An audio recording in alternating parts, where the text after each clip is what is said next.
For this episode, we want to give a shout out to Ben with Creefall Bagel Company. Creefall Bagel Company is boiling and baking fresh sourdough bagels every morning. They're located in Creefall at 4825 Trousdale Drive, Suite 228. Go check them out.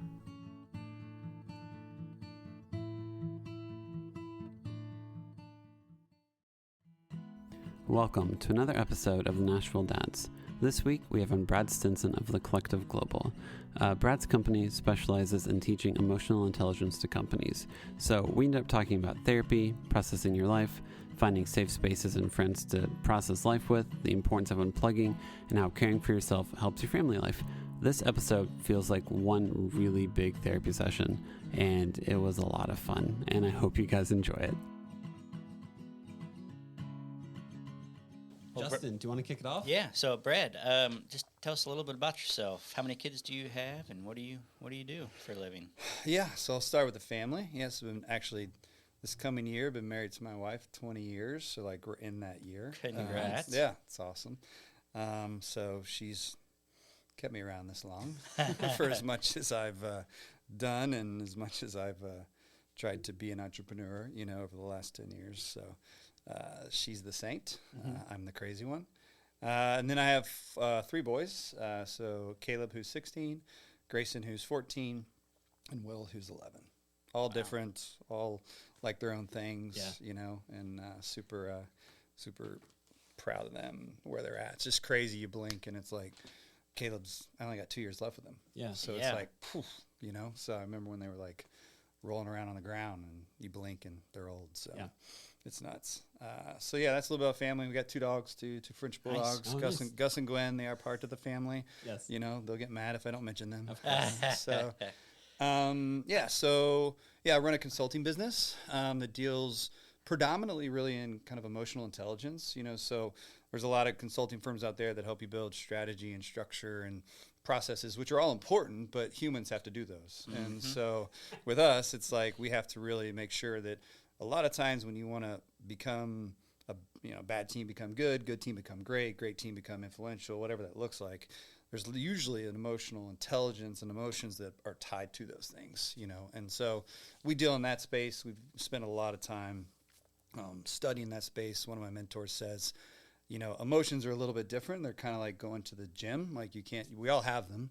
Mm-hmm. And so basically it's you can't just know it to get it. You have to do it to have it. So what does that mean? So we actually practice every single week. We're all in groups, and we really practice what emotional intelligence looks like with kind of on the therapy side and that piece, and then also some other ways just to be able to really, when we go into rooms, like I met a guy here right before this, and he's headed off to Idaho tomorrow to work with a client. And, oh, cool. There's a lot going on there, and a lot more around the emotional side of it than there is honestly the just building a better team and structure and processes and stuff. So we do with that. I think that's a big thing that differentiates us. And then, I was in corporate America, for about 15 years. And so I saw this gap in a lot of like leadership and team development is this growth and more make you, work smarter, work better together and all that. And there's this leader kind of team develop, but then the human development wasn't right there. It's like, hey, do all this stuff here, but there's nothing that I can actually take home. Mm-hmm. So all the stuff that we create, I say you can use at the conference room table and the dinner table. Oh, cool. So it can be used across because, if you can be a better dad or a husband, you can also be a better, leader and teammate. Yeah. So why don't we create things that when I'm done with the conversation about work, I go, and this is how you use it at home. And that way you can be because language is so important. You can't have a language at home and a language at work. It's like, what if you could have one where it kind of transcends both? Yeah. So that's us. So like kind of the more emotional intelligence side, creating stuff that really moves it to home because I care about that more from my own story. And then, I think that, we are in a bunch of different industries doing a whole bunch of different work, but our work is really with the humans, so like that's it. So that's a little bit about us, a little bit about our firm, a little bit about family. It's just in a whole array of different CEOs, CFOs from all different backgrounds, all different all different industries. We're in 20 plus different industries. We work with nonprofit leaders to CEOs to professional athletes to professional sports coaches. Like we work with therapists. It's all across the board. Oh, cool. Yeah, yeah. Is it directly just here in Nashville, or is it throughout the United States? Yeah. So like I just got a call from one of my clients last week, and he's like, "Can you be in Germany at the end of the month?" So wow. it's all over, but cool. a lot of it's in America for the most part. But we do deal, in all different.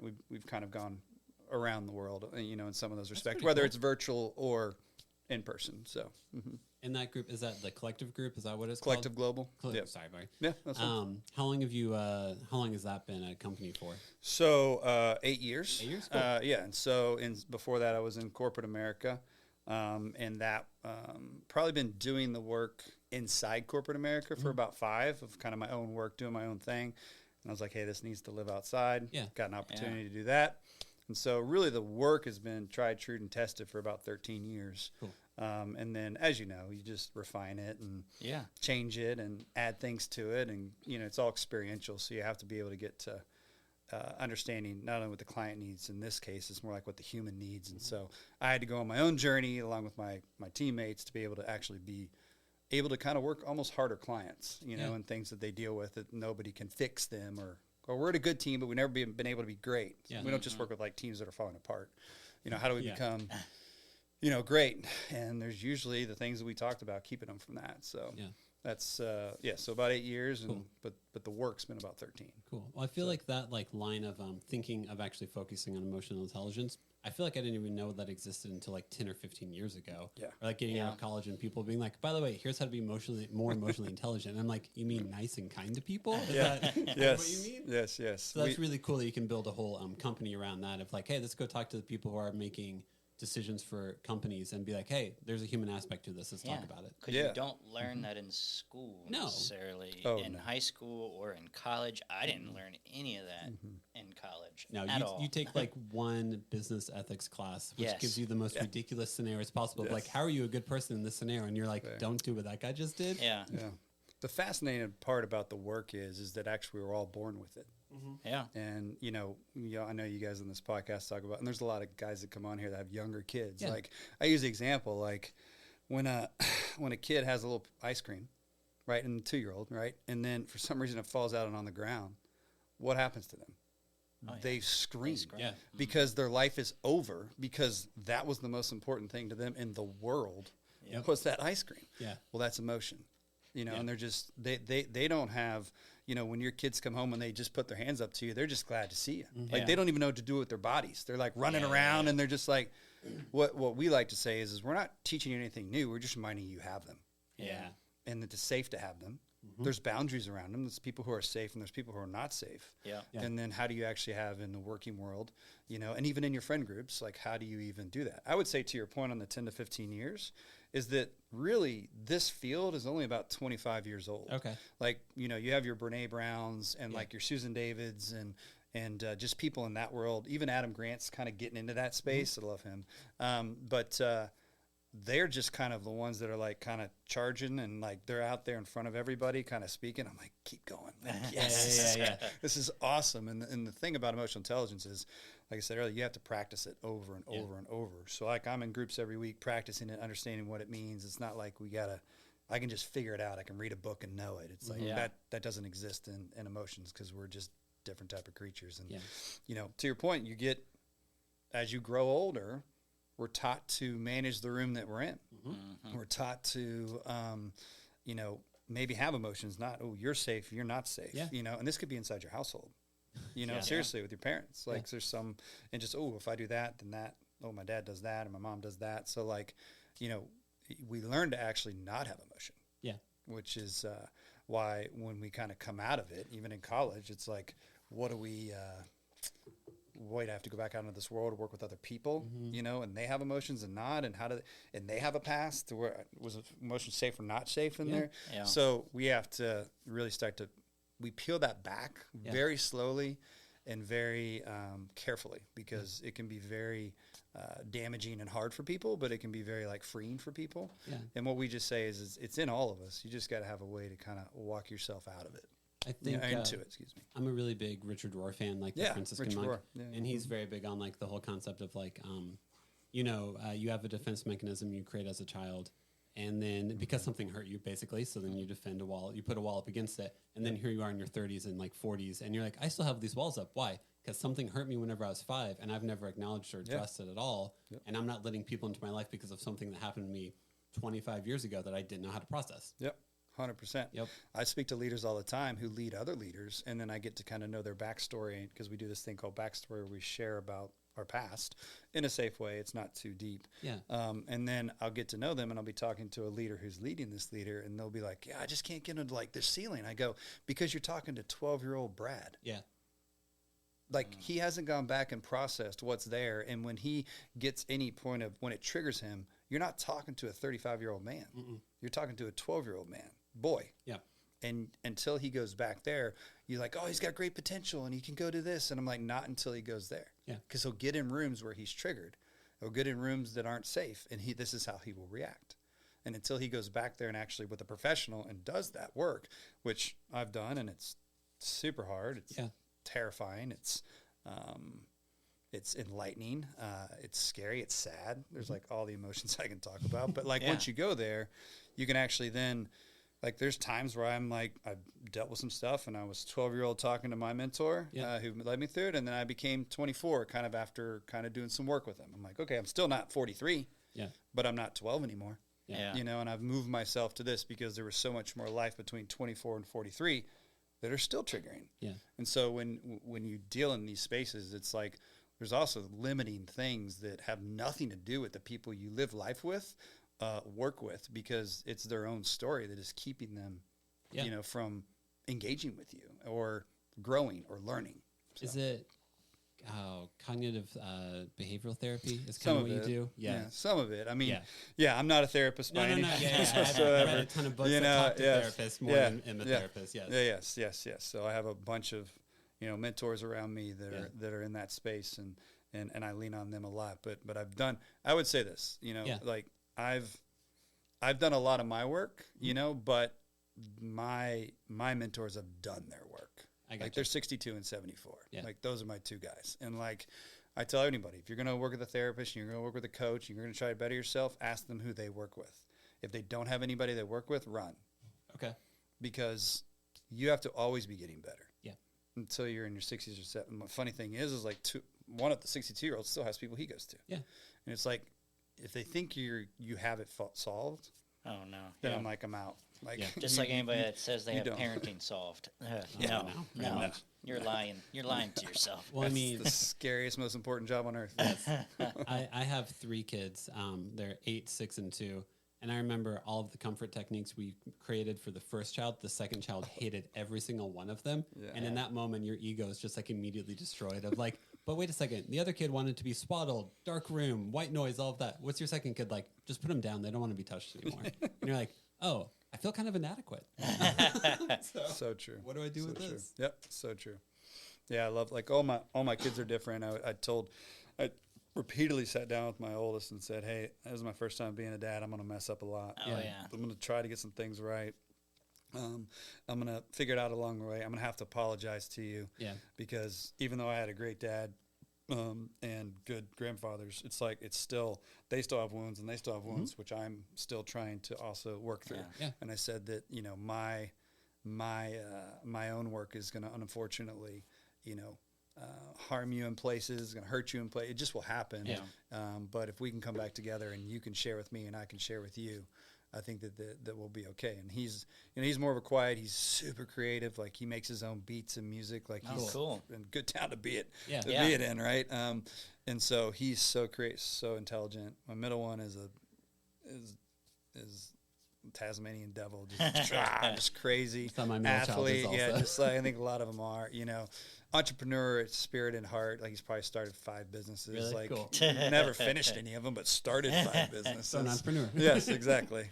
And then my youngest is a comedian, soft spoken, loves real hard, cares. But they're all different. And you're like, that didn't work with that. And you know, my wife's she's the peace in the house and stuff like that. So like the older one and the younger one are really kind of like her. The middle one's kind of like me. So there's this little like back and forth all the time. And I'm like, well, I need to learn from them and learn from them. So, but no, it's definitely, it's the most important job, yet the scariest job on earth. Yeah. One thing that I heard you say that I've heard many other dads say is saying, I'm sorry. Yeah.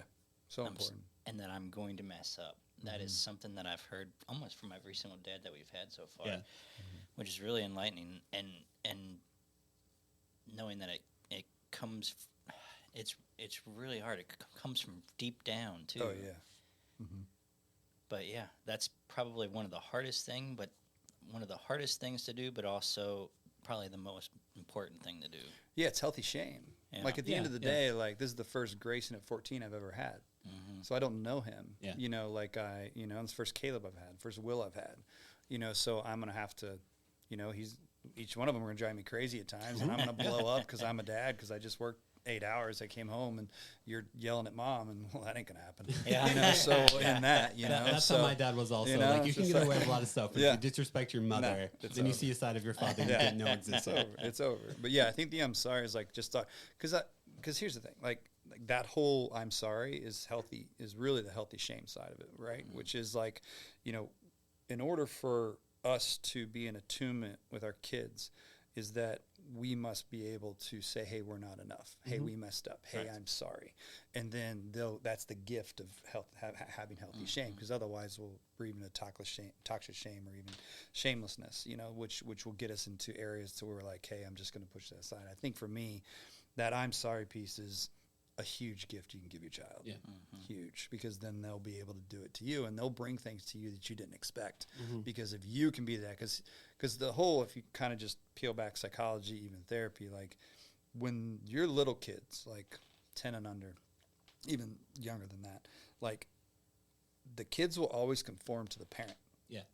Because we're big. Like, I need you, you feed me, you clothe me, your house over it. So like if there's something wrong with you, I'm going to change. Yeah. If you can actually then come back to them and say, hey, I'm sorry that happened that way, and then they can attune back to you, then they'll bring more stuff to you, which is like, wait, I just want you to be a good kid, to set in time, do your studies, be a good kid. Like, hold on, like life is messy. Yeah. Oh yeah. You're not going to do things right, And the biggest thing I say, when I do go back to say I'm sorry, I give them an example when I did the same thing they did. Okay, yeah. I don't just say I'm sorry. I said, like, this is where I messed up, and this is where I did that when I was your age too. Yeah. Not just a story that's like connects me to like they're not crazy that they reacted that way. Like I was crazy and reacted the same way. Yeah. I think one of the most fascinating things about being a parent is the realization of the power that you get to determine what normal is for your children. And that's sometimes scary and sometimes very empowering. Of like, how did I react to this scenario? That's how they're going to assume they should react to this scenario. 100%. So you got to have a mirror up basically at all times. They're watching you at all times. They are. All the time. For better and worse. How you treat your wife, how you interact with your friends, how you do business. How you act when you drive. Exactly. Seriously. Yeah. How you act on the sideline, which is like the worst. Like craziness, guilty as charged, So, no, it's, I agree. Yeah. Yes.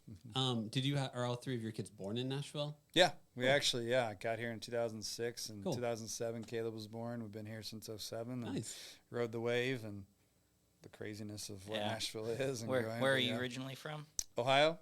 So I'm an Ohio kid, Cincinnati kid. Okay. Yep. My wife's from Columbus. All right. Yep. So I was going to say, I saw on your Instagram you had 3 boys in Bengals jerseys. We are. We're I'm huge from Bengals fans. Northern Kentucky. You're a Bengals fan? Yes. I've been a Bengals fan since my entire life. Let's go. That's right. Let's go. That's this podcast was meant to be. I saw it, and I looked over at my wife, and I was like, I'm going to like this guy. And I saw the post that you said about the 31 years of just torment and and then we were so close to winning that Super Bowl. We were.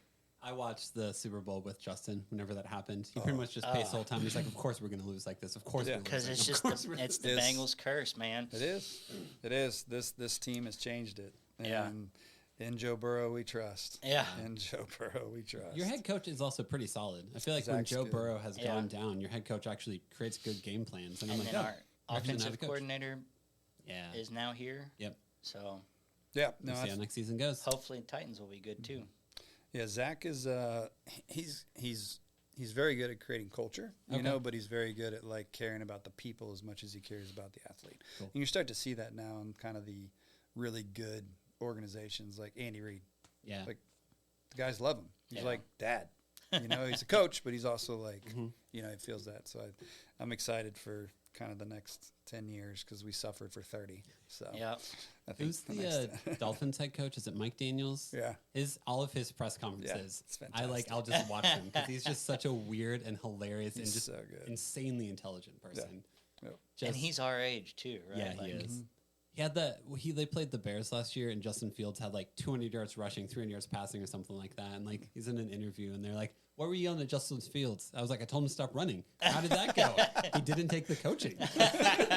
So funny. That is good. That is a solid joke. Yeah. No, that's solid. No, he's there was a good like little piece on him about his story, which was you know, he studied substance abuse and then he came back, and then his whole outlook on everything and trying to make the guys better. And I remember him, like there was a clip, because I think they did Hard Knocks or something. Yeah, they did Hard Knocks this year. And like he walked in and he was like, he literally goes, "Hey, that game is on me. I'm sorry."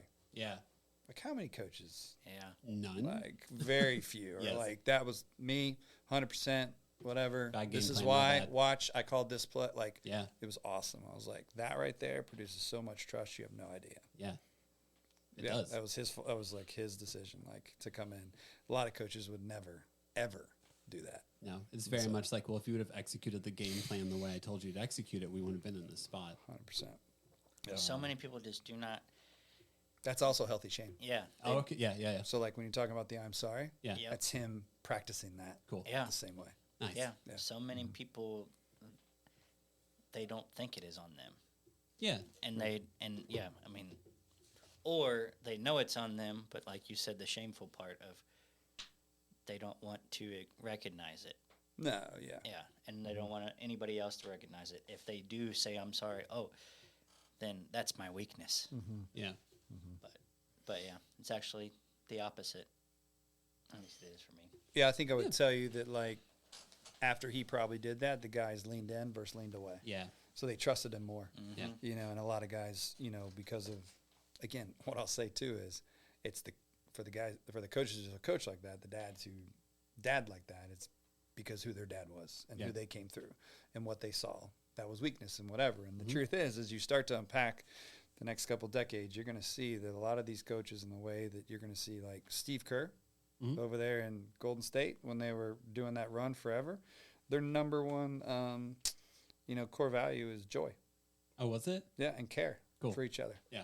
And he believes in that. Yeah. And like when you start to create teams like that, the best teams with the most resources, the most talented, and the best schemes will always lose. Yeah.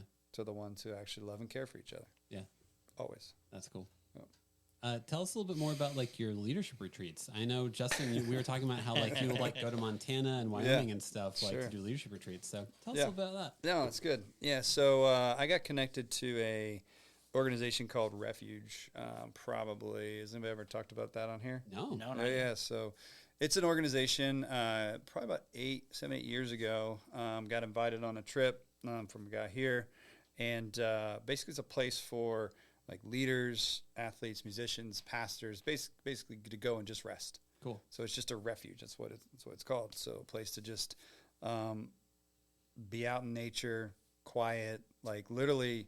Like our phone, like the Wyoming property, the phones don't work. Well, you literally have to tell. I literally tell them to tell their wives, like the phone's like 30 minutes on the drive, which is a drive into the. It's like a 35 minute drive on this gravel road back to this like valley called Hidden Valley Ranch. Yeah. And 5 minutes in, I go, you will have no service. And I'm like, so you better tell her. Yeah, and it's not like a gimmick. Like, oh, there's no cell service. Like, no, legitimately, there's no cell service. There's no cell service. And then we just encouraged them while they're there. I was like, man, if you can leave for 5 days and just unplug, it's good. So I got invited, and then I went on like 2 or 3 trips, and then I started like taking people. So I got to, do a trip to Montana, and then I started, like, they opened up a new property, so I signed up for that. So I'd go to, this year will be, I think, like, trip number 15 and 16, Wow. So we take between 18 and 26 guys each time, all different across, a lot of leaders, a lot of pastors, a lot of musicians, retired athletes, because a lot of it's during season, so the other ones can't go. But, it's a place to where you get served, right? And so there's a little faith to it, but it's not, like, overly, done, I would say. And the whole idea is if you get there and you just want to sleep for 8 hours, sleep. The whole thing around is get what you need. So if you want to sit and, look out and just sit on a boat and fish, do it. If you want to ride horses, do it. If you want to sit in the hot tub, do it. If you want to play cards, do it. You want to smoke a cigar, do it. Cool. Like, it doesn't matter. Like, so, like, it's like, but the whole idea is like the people who come there, people need a lot from them. When you go there, there's like 20 guys around you, to where if you're sitting and I'm having a cigar and we're having a conversation and it goes out, or I need another one, like, they're going to have it ready for you by the time it's out. Cool. Because they want you to just rest. Yeah. And it's an organization where we just take people, and, it has a waiting list, so, and it's kind of this, the website's not very good. The thing, it's like this, like, little underground type thing, to where you got to know somebody to know somebody. It's like speakeasy almost, but it's a retreat. Yes, exactly. So, but yeah, so, like, they've, the guy actually started it. He was a burnout youth pastor that, unfortunately, that happens a lot in churches, and so, and he just burnt out and took 4 guys, and next year took 8, and then 16, and then it's been going since about 2014. And so I'm just blessed that, I'm able to bring a, group of guys every year, but it's one of those places to where you can do it all you want all day. But then it's 7:00 at night. The only thing we ask you to do is we call it the table. And so we eat together. We all dine together and just eat at this very long table. And what happens in that table is some of the most profound and impactful things I've seen in my life. Yeah. So, like, first night is like, hey, you ask a question like, hey, what do you need while you're here? A lot of guys don't have a clue. Like, the guys come the first time, they're like, I need fishing. I need, I need to, drink. I'm like, what? Okay, so, and the next night is like, hey, a lot of people, are carrying things. You came here with a backpack on that's, like, super weighted. Like, what if I told you could take that backpack off and lay it here on this table, and it'll stay here? What would you lay down so you can actually be here? And so you're not thinking about that's all the things there. Because if you can get present with yourself while you're here, you'll be better when you walk out of here. Yeah.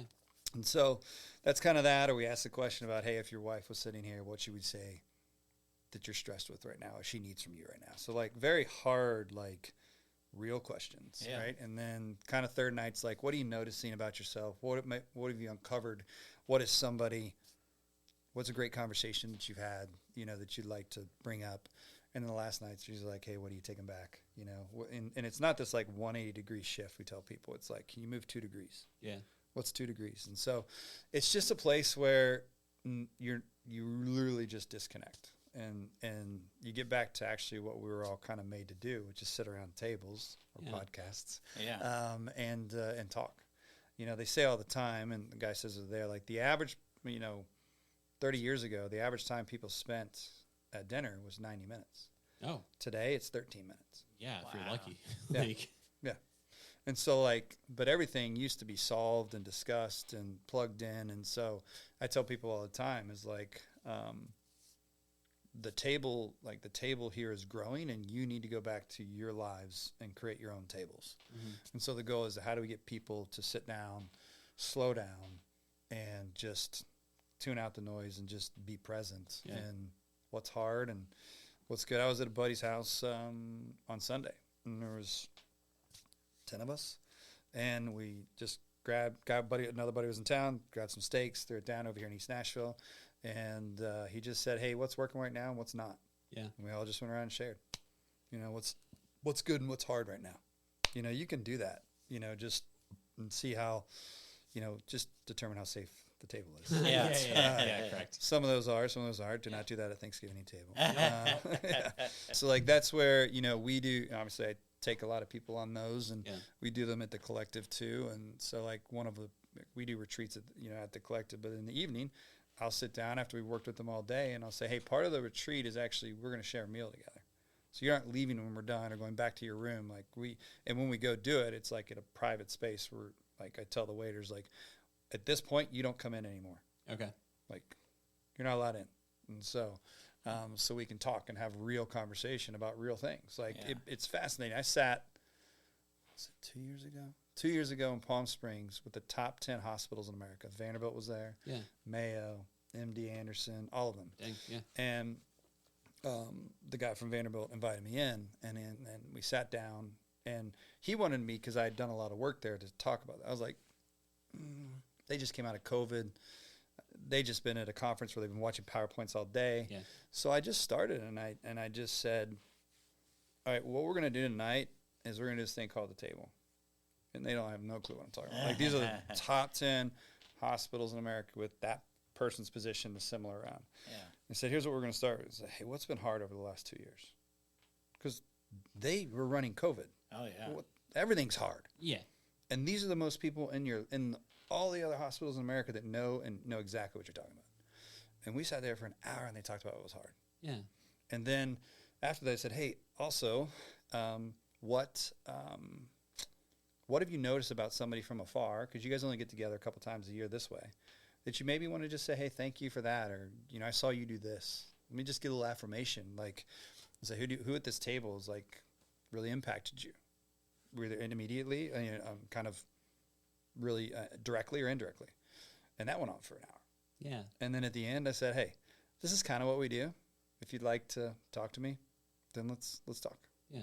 But it was like, how do you create moments like that to where, people of same industry, same position, they all know, like, what's not working and what is working, especially in that year with COVID coming out of it. So I think that there's so much power in the table. And it's funny, this year, like, one of the things, like, on my to-do list that I wanted to do is I'm going to start doing tables with, like, my oldest sons and his friends. Just bringing something, I'll cook burgers or something like that, just bring it to the table, and I'll just be like, simple stuff. Like, I'm not going to be like, hey, what about your girlfriend? Like, I'm going to be like, what's good and what's hard? Yeah. Like, simple stuff, just to get them into this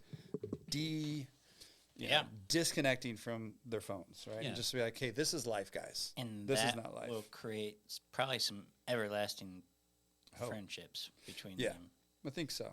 Yep. Yeah, that's beautiful, man. Yeah. So and so we're going to do some of those with people here as well. Cool. So there's a lot of people who go on that trip in Nashville, so we're trying to, like, figure out how to, create tables, like, once a month so people can just, like, release versus having to fly to Montana to do it. Although that's fine. Flying to Montana isn't an awful. Yeah, I was going to say. It is not bad. Let me just say. Is it, I feel like disconnecting is a practice. Like, you do have to practice it. Since you've done it so many times, when you're out there for those, like, 5 days, is it hard for you to disconnect, or do you have enough familiarity with it where you're good with it now? Yeah, so I tell everybody, like, the first year, you're like, what the heck is this place? Oh, yeah. You're like, what are you talking about? Like, I can disconnect. Like, and then year two, year two, you kind of get there and you're kind of settled in by day 2. Most people settle in day 3, because they just don't. You just don't understand. You're like, wait a second. You got to detox. Yeah, you just don't understand. And then you watch in year 3, people are like, they're in when they get on the plane. They're like, all right, awesome. I'm out. Like, some people turn their airplane mode on. Like, they won't when they get on the plane, so they can be ready when they get to the site. And so. But yeah, it sometimes it takes a while. Sometimes it takes but that's kind of what it looks like when you're going to those sites. No, I get there pretty quick. I think the first couple of years where I hosted, I'm like, hey, are you okay? Are you okay? Mm-hmm. And literally, like, the first night now, because the first question is always like, hey, what do you need right here? I said, I need you all not to need me, and then I can be here. Yeah. And if you can do that, then we'll have some great conversations. Yeah. So get what you need. Don't think too hard about it, and I'll be able to settle in. And so that kind of gives them kind of like, and I've been doing, like I said, like, this year's 15 and 16. So, which is fun because one of the trips I'm bringing, actually, a guy we talked about before, and then another guy, they're bringing 6 guys. Oh, that's cool. Each that I don't, like, I know some of them, but, like, this is all first timers. Which will be cool. Different which will be different. So there'll be like 12 that have gone a lot, and then 12 that are like they'll sit at the first table and go, "What the hell is What this did I place?" When's the Kool-Aid come out? Exactly. When do I drink it? Exactly. So. We can say his name because I think we were actually talking about trying to have him on. But He's amazing. David Swift is his name. He's a competitor. That's how I know him, is through the landscape industry. Yep. He's a competitor of mine, but that's how I heard about you as well, is through his Instagram of I think it was pictures of him on horseback, and I was like, what is this? Yeah. I talked to him about it, and he brought it up, and it was a pretty cool story to hear about all the things that occur at that place and the transformations that can occur as well. Yeah, David's been a great friend. Like I said, I was with him like on Friday night, just our wives and us, we've been traveling together. And I think that, when you get out there and you can actually decompress, and really, really unplug, you come back way better for the rest of your people in your life, employees, teammates, wife, kids, friends, and what I tell people is after you've come a couple of times, like, you need to create space here. Like, so one of the things that I'm working towards is that I last year worked 42 weeks on purpose. Yeah. To give myself like time. I was like, okay, what's my budget? What do I need? Where's it at? But like, America's one of the only cultures like that works as much as we do. Like if I could say anything, anybody here is like, take more time off. Yeah. Yeah. Like do it. Like don't let any day roll over. Like don't you dare. And I think that like those things we have to understand, like replenish you more than you can imagine. And when you unplug, like don't get up at 6 a.m. and like do your emails till your people wake up at 8 a.m. Like, totally like leave your computer at home. I promise you, if you're a good leader, a good teammate, or a good employee, the ship won't go down. Yeah. Now, if you're not good, that's your fault. It's hard to think. It is hard to think that way sometimes. Just be honest, Shane. True. That is something that. So I'm an executive operations manager for a landscape company, and that is something that my wife tells me all the time. Your company will not go down in flames if you do not answer that phone call or take that text. Yeah. But it's always in my mind. Yeah, it's hard to turn off. Yeah. Because then, like, when you do come back, and that smallest of little things that you're like, if I was there, I could have fixed that. Yeah. It's always in the back of my mind, and it is a hard thing to turn off. And I'll say this to help you on those words. And if you were with your wife and your kids, that if you were there, you wouldn't have missed that. Yep. Yeah. Fix versus miss. Yeah. Oh, yeah. Got it? Yep. You can fix as much as you want in your there will be endless things for you to fix at your business. Endless. Yeah. Oh, yeah. But there's only a certain amount of misses that you get. Yeah. I heard something super sad like a couple weeks ago. It's like from 0 to 18, you'll see your kids every day. Yeah. Right? Mostly. Once they leave the house, you'll see them one more year. Yep. Yeah. Like no work, no client, no teammate issue, nothing is worth your vacations and your time with your family. And that's so hard in this world because we set our world, and at least America, we set ourselves up to have to work 52 weeks, or we think we do, right? Yep. And so there's this conscious, I just tell people, we actually, as a part of our engagement, when I told you we do like work at home, we actually survey the spouse, and we bring the results to the leadership team. Yeah. Like, hey, I can unplug at home. Hey, I'm present on vacation. Hey, I feel like I'm going to, I can talk to them. Like all just 10 questions. And they always score horrible. Yeah. But what's good, because you get to know where it's at. And then you say, then you get the leadership team to actually then, hey, when, Devin's going on vacation, we will have your back so you can be on vacation. Yeah. There is ways to do this. We just choose not to. And what's fascinating is like, as soon as we show them that, the very next person, there's like, hey, like I literally go, who's going on the next vacation next, right? And whoever is, like usually somebody within the next couple of weeks. And then somebody does, they go, I just want you to go first. Like don't, like tell your bosses, tell everybody, like I'm going to unplug the entire time.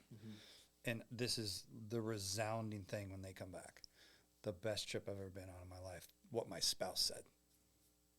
And it's like, yeah, it's that easy. Like, but I went with you. I've been the guy that's wake up at 6 and it's like, and I'm like, get up and just like read a book, read the Bible, like go for a walk, like work Well, out. When you were talking about the vacations, I was that guy that I still had like 2 or 3 weeks of vacation at the end of every year. Yeah. But when I Mm-hmm. had Ada, I have used up every Good for you. single. Use I every thought second. that's because she was sick so much.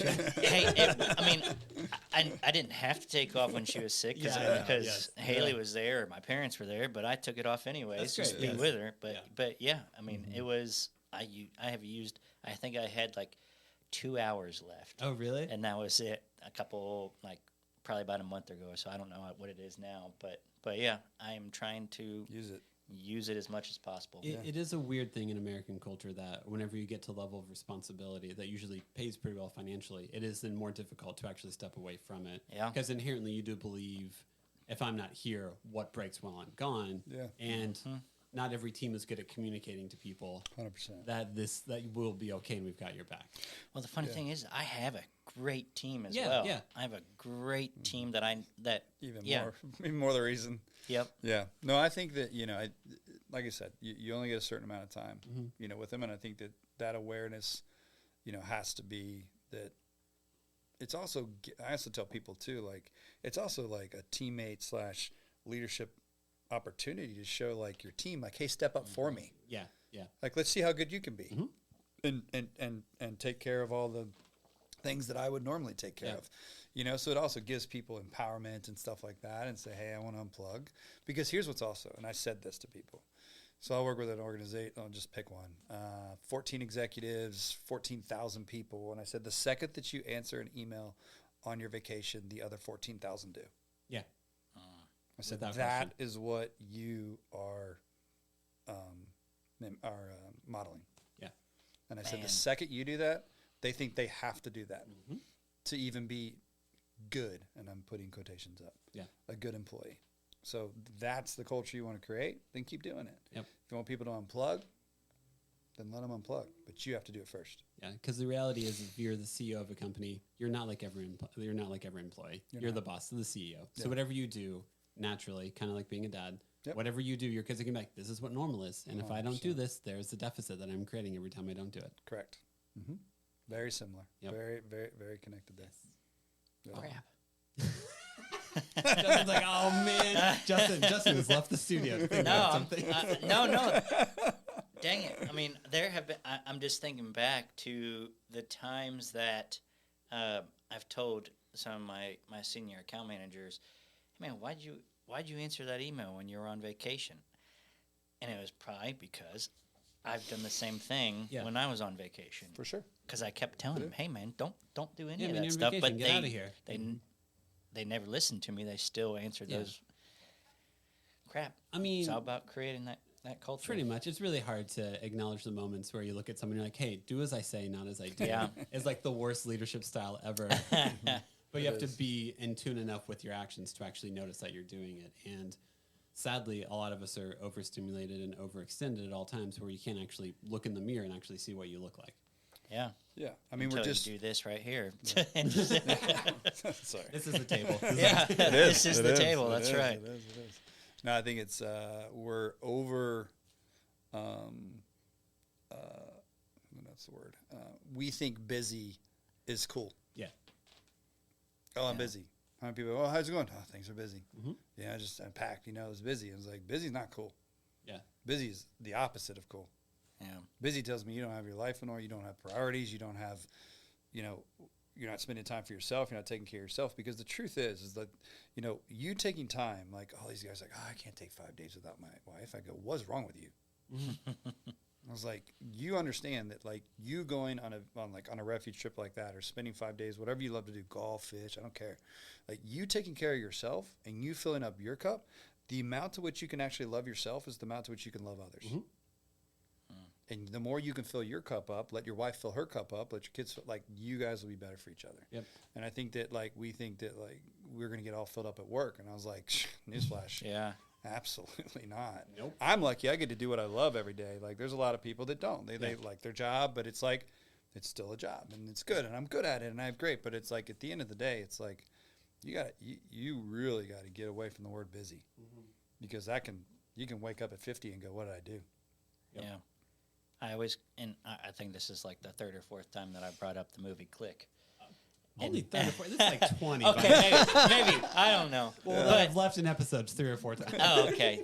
The ones that you haven't omitted out. Yeah. But yes, that's what I think of is the movie Click, where like half of his life just fast forwards, and he's like, "What the heck just happened?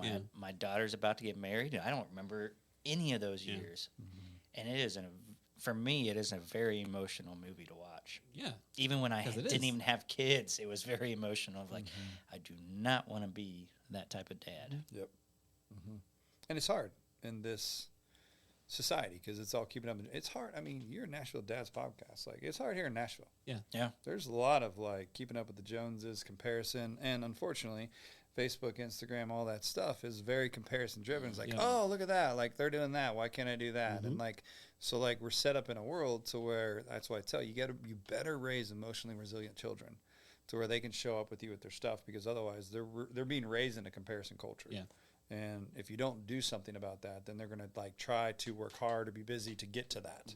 And you got to show them that actually sitting around a table and having good conversation with your friends matters way more. Yeah.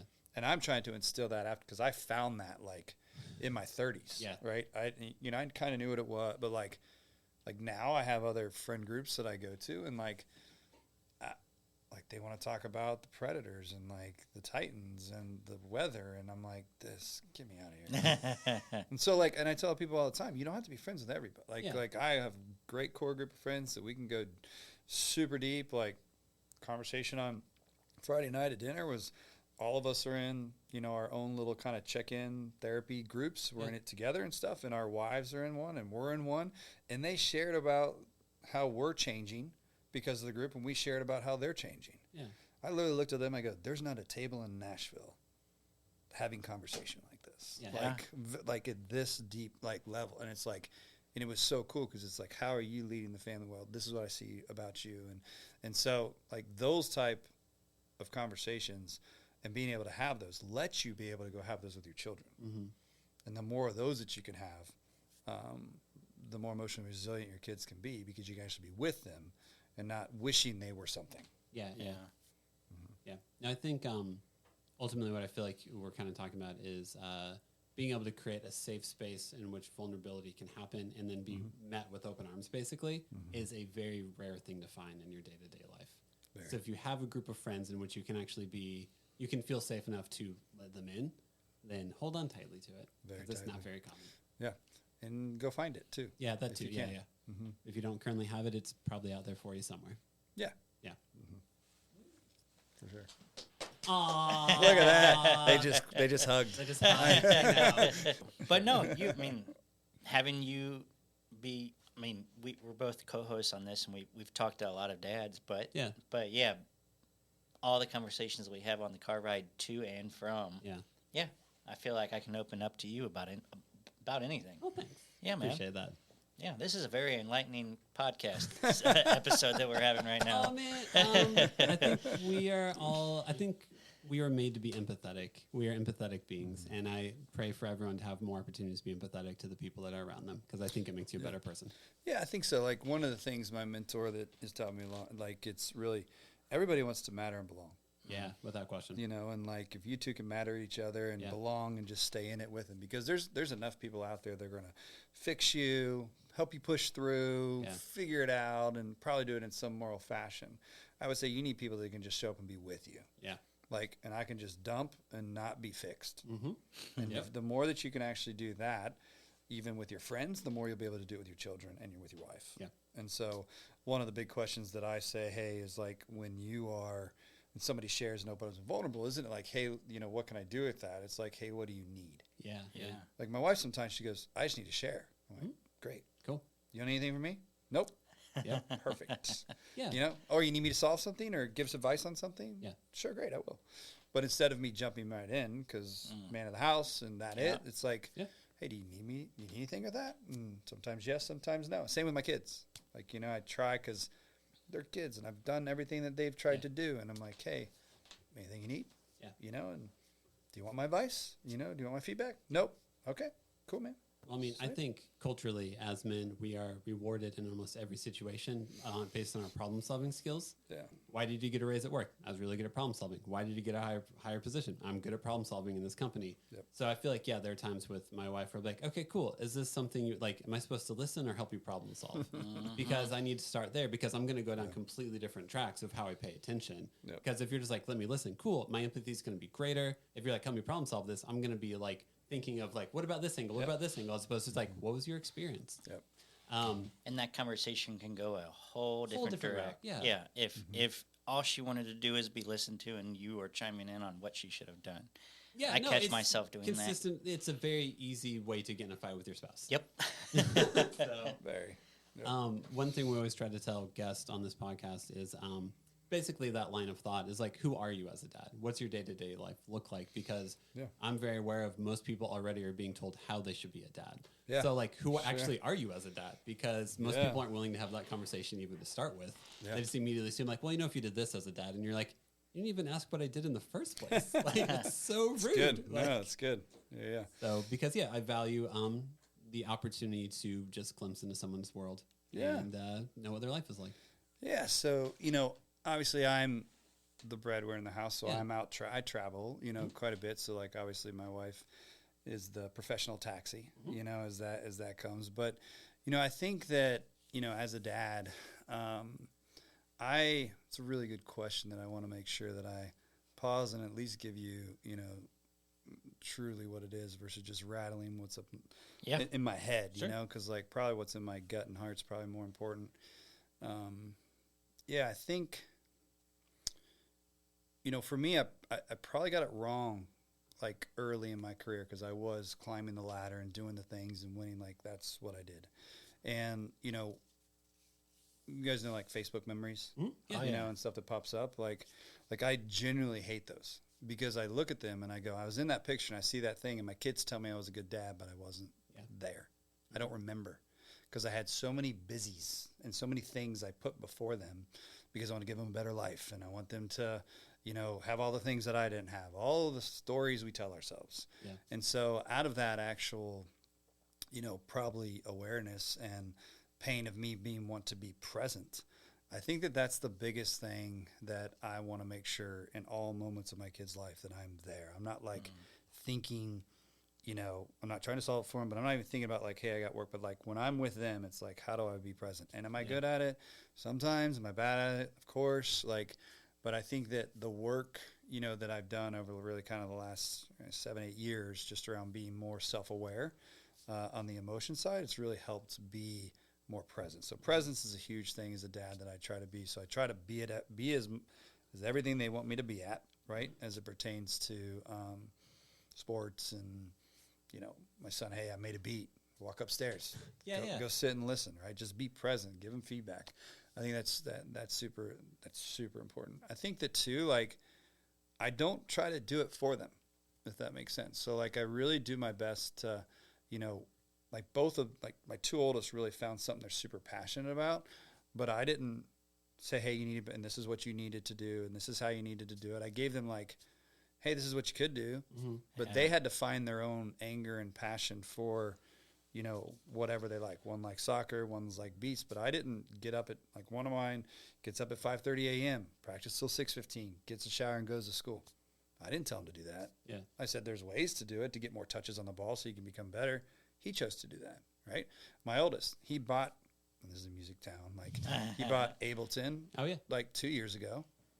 And he's probably made over 150 beats now. That's cool. What is it? But it's like a digital audio workspace. Okay. And like helps you like make beats and pulls things off different things. And so like, but he had to like go on YouTube and figure out how to do it and fake make beats from like learn. So like, it's also very important, like let your kids, I think I've just let my kids, find what they love because I've found what I love to do. And so they see that in their dad and they want to do that. But I go, I don't expect you to like, you can find what you love at 50. Yeah. Like you don't have to decide it today. Like my entrepreneur son, the middle one, he's probably tried 5 businesses, it's just him. And he likes something new every day. And like, it's cool. Like that's him. But I really try to kind of not tell them what to do. I did that probably early. So presence, and then just be a little bit more open I guess you would say, is probably important to like their own journey, and supporting and giving them support and ideas around it. I think I do a lot of that versus like, oh, here's the action plan and the business plan, but like, nah, like, do you love it?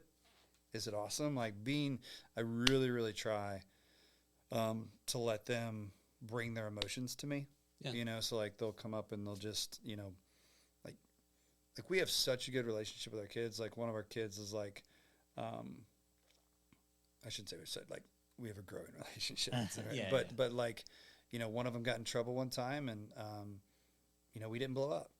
Like we don't get like crazy. Like we have older kids, right? So like they can cheat on tests and they can, the opportunities for mischief are a lot greater than for way my greater. They can say something different, right? Yes. So like what was fascinating is we just said, okay, well, how would you deal with that differently? Yeah. Like why did you do? What was behind it? And I try not to ask why, because why puts them on the defense. It's like what was behind that? Yeah. How did you think to do that? Because the why is a very defensive word. And so, like, I really try to ask those questions. And then there was one time he just brought and he just said, hey, yeah, like, I also want to tell you guys, like, I cheated on a test. And I'm like, I would have never said that to my parents. No. In my life. I still haven't said that to my parents. Exactly. And he's like, hey, I did. And, like, this is it. And I'm sorry. And I just don't want to, I just want you guys to know. And I'm like, and he went back in his room. And Jen and I looked at each other like, what just happened? It's like, so I think it's like presence, just like support in whatever they're doing. And then just like, really been trying to be, she's super more peaceful than I am. I know you guys talked about Enneagram on here. I'm an 8, she's a 9, so cool. she's super chill and awesome. But like she's very calm, and I think that's a calming presence in our house. So I try to like mimic her in that in all these intensified places. What would my wife do? Because that's the correct response. 100%. I think a lot of dads probably ask themselves that question. My wife would do the right thing here, so what would she do? So I think that's me as a dad, just trying to be more present, massively supportive. And then, I think that when the big things happen, they're actually not that big. And I think you got to give perspective to that. And I think Jen and I both do a good job of like when they do something wrong or something's difficult, we connect with them through our stories and be super honest with them. One of my oldest, I love this story, is like he walked up and we could tell something was wrong, and a girl he'd been like going out with like dumped him, and this is like in junior high, and so he was kind of upset about it, and we saw him like kind of get a little tick because I think it was a little while, but he and I said, yeah, man, I said I remember being dumped too. Yeah. It sucks. It's sad. I didn't say there's more fish in the sea. Forget about her. Don't worry. You'll be okay. It's like, I don't want to caretake him. And then Jen and I shared with like times somebody broke up with us. And like that moment right there, we can sit in it with him and be able to not fix him, solve him, tell him it's going to be okay, because we don't know if it is going to be. And just share our stories around it. I think that's the type of dad is like, I've messed up a ton. I am not perfect. Quit. I hate when, like, that's the biggest thing is like our kids look up to us, but like the more you can tell them how you were imperfect, the more perfect you'll become to them. And I think that's one of the things that I think is so important in just being honest with them. And so those are, I hope that's maybe answering your question. Like, of course. So, what you were saying was your kid can be completely honest with you and can actually take your words of wisdom or whatever it is and actually intake that, because he knows, hey, I'm not alone. My dad actually did go through with this or had that experience. He's just not barking at me like, whatever, you get over that girl. Yeah, seriously. You had that experience. Oh, crap. Okay. I'm going to listen to him now. That's pretty cool.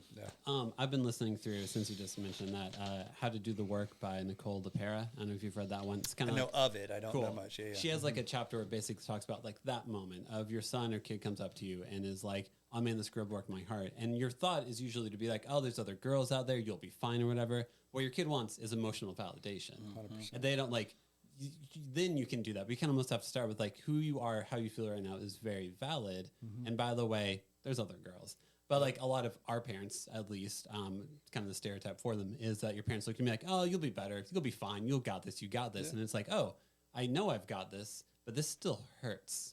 So what do I do with my pain? Because all you told me was that it'll be better eventually. But that doesn't I don't like. Do I need like? How do I triage my pain? Basically, when you just told me that it'll be okay one day. Yeah, I mean, because and we can't like truly fault like to like our parents, because our parents came out of a generation where it was like, put your head down, go to work, make it better. Even their parents were even a harder generation. It's like, hey, we came out of the war. Yeah. Like, hey, put your head down, give a better life, get a better. But like, they're just not emotionally. This type of stuff is like, if you remember, it's like all of us, whether we were like when we were crying, whatever, go back into your room, come out with a smiles on your face. Yeah. Like we all got that, our age and up. It's like that's basically says, I can't have my feelings with you, so go in there and you're not allowed to have your feelings. When your feelings are back with a smile on your face, then come back, because I am not able to have feelings with you. Yeah, it's not actually about the kid having the feelings. Nope. Yeah, it's like I don't know how to deal with those feelings, and so for me, it's like I want to be in it with my kids as much as possible, that they'll let me to do that. And the more that we've done that, the more they bring to us, and Jen and I just go, what just happened? Yeah. Which are gifts. Yeah. Right? They really are, yeah. You know, because, I mean, I have a lot of people that I know that are my age, our age, and I just go, and they're still scared of their dad. Yeah. You know, don't talk to their mom. Like, it's just, there's a lot of things where that will continue to pass down into generations until you know, try to shift that kind of generational mindset or curse, if you call trauma, whatever you want to call it. But I do think, regardless if it's intentional or not, however your parents treated you, until you have the moment to stop and be like, I don't want to treat my kids like this, you will gradually, it's like your neural pathways are built that way. Like there's so much inertia going that direction. Correct. So you put a hard stop on it, you're going to repeat what your parents did to you, for better and for worse. Yeah. So, for sure. Do you have any, whenever you started doing the self-discovery, do you have any book recommendations? Were there any books you read or anything like that? I mean, here in town, there is, like, for like the feelings work is, you know, is Voice of the Heart by Chip Dodd. Okay. He's a local guy here, but then like, there's a lot of people that do his work here. So, so this might sound crazy, but to some people, probably a lot of people who listen to you, but like every week, I go and I check in at a group where we put 8 feelings on the ground, and we share our feelings. We check in, we say, hey, I feel anger, lonely, fear, shame, sad, whatever. There's 8 of them. And then we can talk about what's behind it. But you're not allowed to fix me. Like I can talk about my life. You can talk about your life. And we can connect to the kind of the feelings around it. Right. And so I would say on that self-discovery is like, I would say start to like connect back to yourself, like who you are, and understand it's okay to have feelings. You have them anyways. Humans are built with feelings more than they're built with intellect, to be completely honest. So like Voice of the Heart, but then there's like a group here called 10 Man that has groups, and you can do that. You know, we do groups as well that are in that space, but I think the self-discovery is you have to go on that journey. But I think that the Voice of the Heart book is good. Self-discovery books, I think there's probably more programs, I guess you would say, like that. Like Onsite has some good programs here. These are all kind of therapy-based stuff, because most people, honestly, you need to go do that. You do, Like you need to go to therapy. You need to go to therapy, like everybody. It's a consistent theme of our podcast also. It's, hey, do you have a counselor yet? Yes, seriously. You know?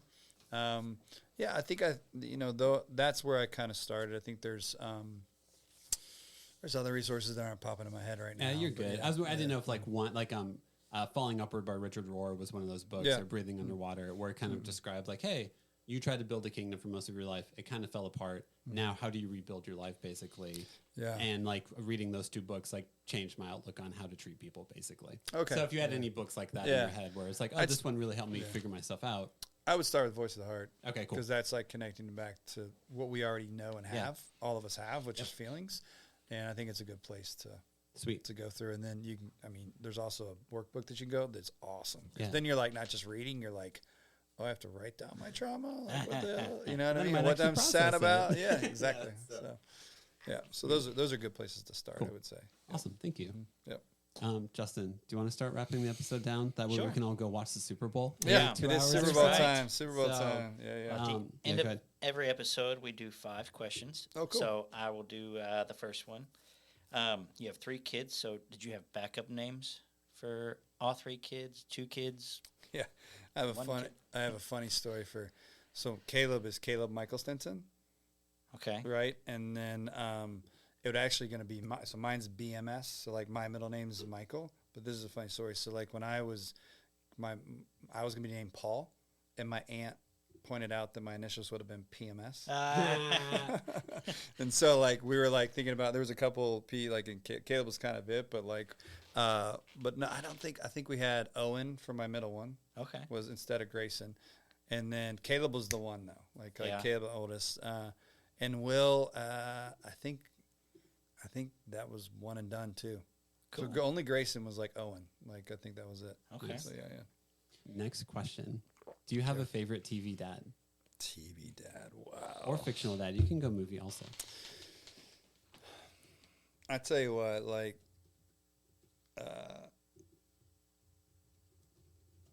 Craig T. Nelson on Parenthood was Yeah, pretty, man. That's a good dad. pretty good. What? Who was it? Craig T. Nelson on Parenthood. Yeah. Oh, I never watched. Zeke? Zeke. Zeke, yeah. That dude. Yeah. Yeah. Do you like crying during TV shows? Somewhat. Sometimes. Depending on the No. day. Parenthood was one of the Parenthood is best. one of those. No matter what Okay. happened in the episode, by the last 5 minutes, you're like, I don't know why I'm crying Yeah. at this, but here That's I am. how. He's That's how I solid. was with This Is Us. There's a- yeah, it's I very. liked This Very Is Us. This Is Us. It was without, like, Okay. yeah. without Parenthood, I don't think there would have been a This Is Us. I agree. Gotcha. 100%. So kind of laid the groundwork for it. I think Craig T. Nelson on Parenthood. Yeah. Cool. Solid. Next question. Least favorite kids show or movie? One that your kids just watched a million times and you're just like, oh my gosh. Man, what's that? Like Diego? Like, Oh, Dora the Explorer? Yeah. Bro. I couldn't, like, I could just hear it in the background. I'm like, we're out. Like, I hated it. I just Nice. did not like it. Did not like that. It's normally those shows or whenever I'm like, I think I'm going to play some Sudoku until Yeah. until this is over. Yeah, no. Yeah, it was like Diego was like a running mate or something. Yeah, it was like the little monkey. Yeah, Yeah. exactly. Yeah. Yeah. Nope.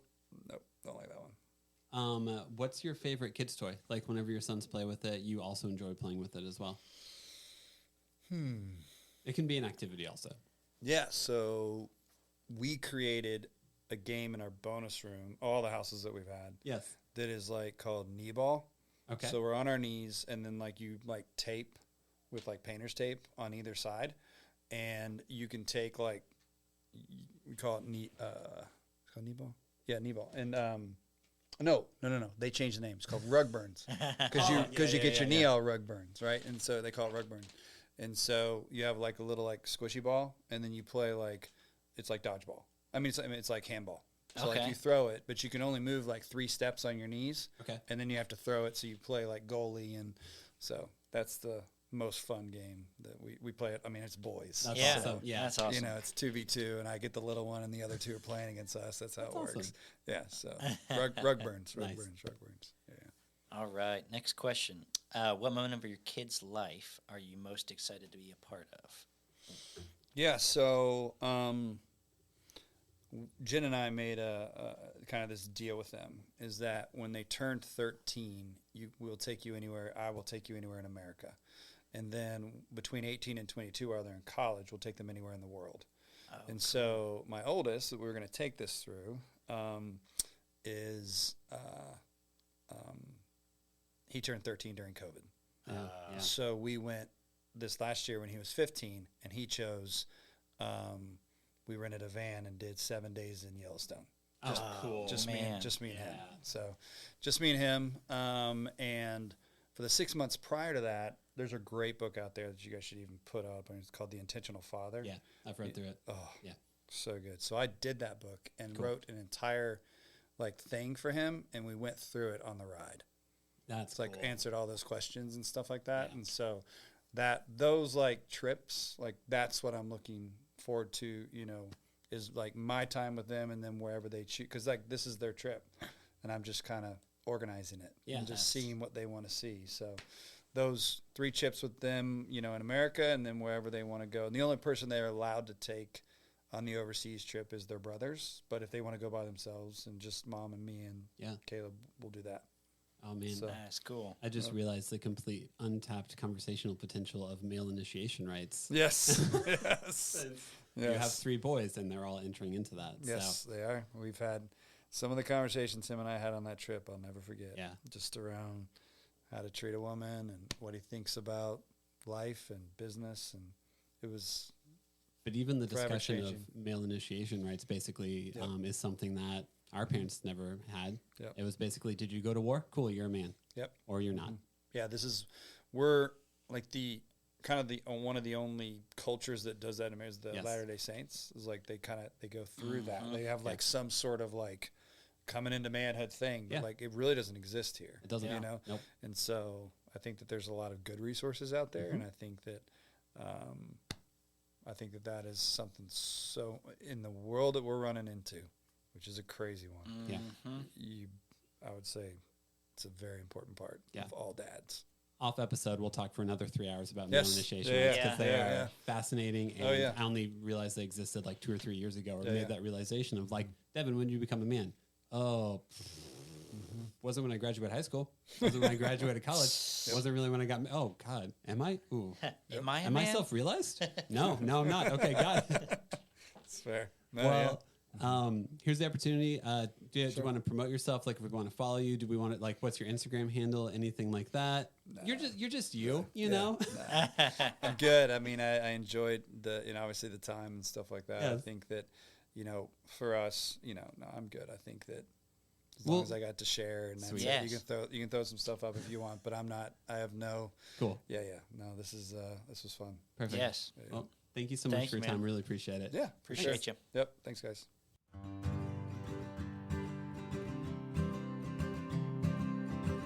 Thanks again for listening. Make sure to follow us on Instagram at the Nashville Dads and to subscribe to us on Apple and Spotify podcast. We record at New Light Podcast Studio, and episodes are produced by me, Devin.